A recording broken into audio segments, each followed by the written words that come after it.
Hello అండి.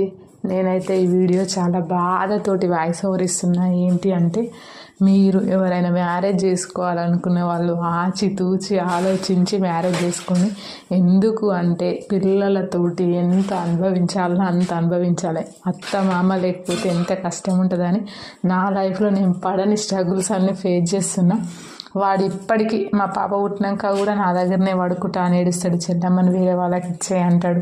అలాంటివన్నీ చెప్పుకోలేక మా అత్త అనేట ఆమె ఉంటే ఎట్లయినా ఆమెకు అలవాటు అయ్యేటోడు, ఆమె పక్కన పడుకునేటోడు. అసలు అంతగా ఉండేది కాదు. మళ్ళీ హాస్పిటల్కి పోదామంటే నిన్న మా హస్బెండ్ డ్యూటీకి పోతాడు. ఈ ఇద్దరు పిల్లలు తీసుకొని నేను పోవాలంటే నేను చనిపోతే బాగుండురా, ఈ సిచ్యువేషన్ ఎవరికి రావద్దు, అలాంటి సిచ్యువేషన్ ఎవరికి రావద్దు, ఈ చనిపోతే బాగుండు అన్నట్టు అనిపించింది. ఎందుకంటే మా హస్బెండ్ చేస్తేనే మేము బ్రతుకుతాం. అలాంటిది ఆయన ఇంటికాడ ఉండి హాస్పిటల్ చూపించాడు. నిజంగా మా అమ్మ మా నాన్న సపోర్ట్ ఉంది, కానీ ఎన్ని రోజులని ఉంటుంది? ఇప్పటికీ 1-2 months అక్కడే ఉంటే మా చిన్నోడు బాగా గావరం చేసి అది తినట్లేడు అని చెప్పేసి నేను మా ఇంటికి వచ్చినాక పిల్లలకు ఫుల్ ఫీవర్. ఇప్పటికి కూడా మా అమ్మ రానికి రెడీగా ఉంది, కానీ మా చిన్నోడు ఇంకా ఖరాబ్ అవుతుండు. వద్దు నీ గావరానికి అని నేను రానిస్తలేను. కానీ ఇటు అత్తమామ లేకుండా అమ్మ నాన్న లేకుండా మాత్రం మ్యారేజ్ చేసుకుంటే మీరు ఎంత అనుభవించాలో, నేను నిన్న పడ్డ స్ట్రగుల్స్ లైఫ్లో పడొద్దు మళ్ళీ.